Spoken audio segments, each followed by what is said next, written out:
Okay, well, about an hour later, I decided to pull the masking tape up. And this is what you're going to see. Oh, it's not going to be perfect. There's no ifs, ands, or buts. Not going to be perfect at all because, why is that? Because there's spray texture on the wall. I don't care how tight you get masking tape. I don't care if you use the blue tape, the green tape, the regular masking tape, no matter what you do, you're gonna get some on the wall. And I don't care if it's on the wall, do I? I don't care if it's on the wall like that, because I still have to cut in the wall. When I cut in the wall, guess what? I'm not gonna put any masking tape on the ceiling or anything like that, because I'll have the dark gray on the ceiling, because no ifs, ands, or buts. This is what's going to happen if you think you can run masking tape up there and just paint your ceiling and pull it off. Guess what? All that white paint is going to be on your finished paint of your wall if you're not painting your walls. I don't care how good of a masking person you are. It's just how it's going to be. If you have smooth wall, meaning no spray texture on the ceilings, then chances are it's going to be way better than that. But not when you have spray texture knocked down on the walls. See what I'm saying? But at least I've got all of the ceiling painted, and had I cut that in with the paintbrush, I could have done a way better job than that, but it would have taken me forever.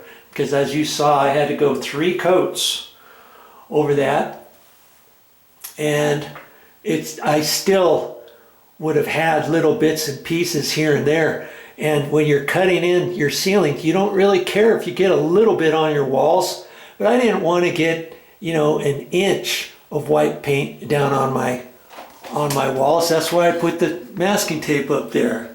You see what I mean? So when I cut in my blue, I only have a little bit of the white to cut in.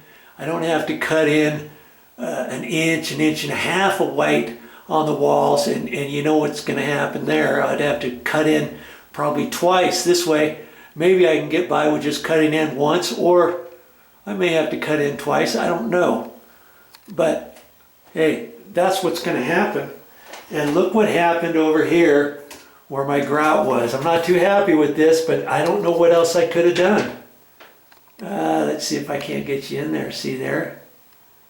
See how the paint bled through the top edge because I couldn't get the masking tape down there 100% because the grout is not 100% flat. And see, I got some paint on the grout, some places not on the grout. I can't leave that like that. You see what I mean? But because I had so much grout, I had to decide, do I want to paint that whole line white, or do I want to leave the grout line? And most of the grout line was okay, and in some places the grout is sticking down from the ceiling by you know, a good quarter or a good 1/8 inch to 3/16. Did I really want to zip a white line around there at the top? I really didn't want to do that, because they had the grout not painted from before. Now, if the old paint was painted over that entire grout line, I would have painted that entire grout line. But look where the grout line is there. You know, their tiles are short from the ceiling by a 1/4 inch. I got a nice grout line up there. So what do you suppose I'm going to do with that? Am I going to leave it like that? Heaven forbid. You just remember what that looks like, okay? And look over here. Boom, boom, boom, boom. Look at that. I'm going to have to clean that off the grout. And I can do that.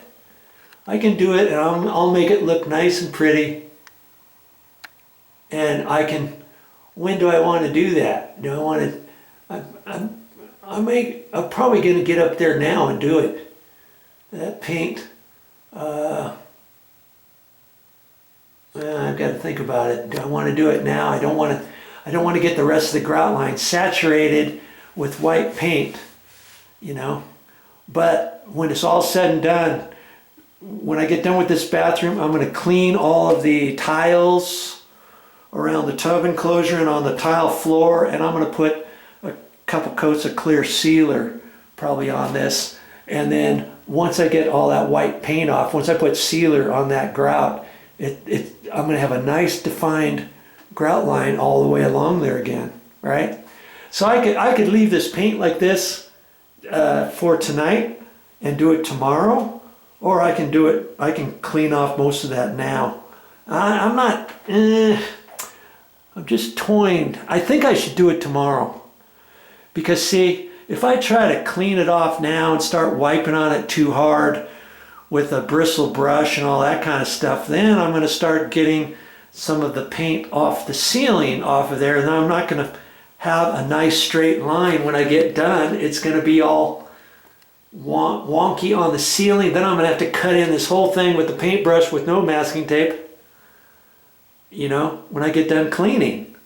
So I think I'm going to leave it like that for tonight, and then I'll clean it off tomorrow and try to do a good job. And then when I get done with that, if I have to do any tight cut-in, I'll use my cut-in brush, or in small little areas, maybe I use that little artist brush along the ceiling or something. We'll see. And I'll show you what it looks like in a minute. Now here's the thing, when you put masking tape around there, I was basically putting masking tape around there so that I could cut that in without properly cutting it in, without getting it on the wall. But after you take the masking tape off, this is what's going to happen. You're going to get a little bit of paint on the wall that went through the masking tape on the edge because there's spray texture on the wall, see? I don't care if I would have used blue masking tape, green masking tape, or the regular masking tape and pushed it down. There's no way you're going to be able to push it down every nook and corner on there if you got spray texture on the wall. And that's okay. That's okay. Because I still have to cut this in, the wall paint to the edge of the door casing anyways, right? So that doesn't matter. I just didn't want this white all the way over to here, how it was on my masking tape, you know what I mean? Especially down in there. Okay, now when I cut in, the only little bit of paint, white paint I have to cover is from there to there. And when I cover the paint, the gray paint from here over, that's going to cover not only this tan, it's going to cover that little bit of white, but not that much white had I not put the masking tape on. Does that make sense? So I just wanted to show you that. I didn't want to give you the false hope. Oh, I'm just going to go and paint all my door frames because VideoJoe showed me how to put masking tape on, and you've got all your existing walls are painted. Let's say all your existing walls are painted, and you just want to give your door jambs a fresh coat of paint. And you're going to end up painting all of your doors because you saw my video on how easy it is to paint those doors and make them look that nice, and that you can do it. And you can set them all up in your garage. And I show you how to do all that. And now you got this bright idea that you're just going to put masking tape on the edge here because you're not a very good cut-in person of cutting in a line, and you're just going to run the masking tape on there. Well, guess what? It's not going to work, is it? Especially if you've got spray texture on your wall. I don't care how tight you put that masking tape. When you pull it off, this is what it's going to look like.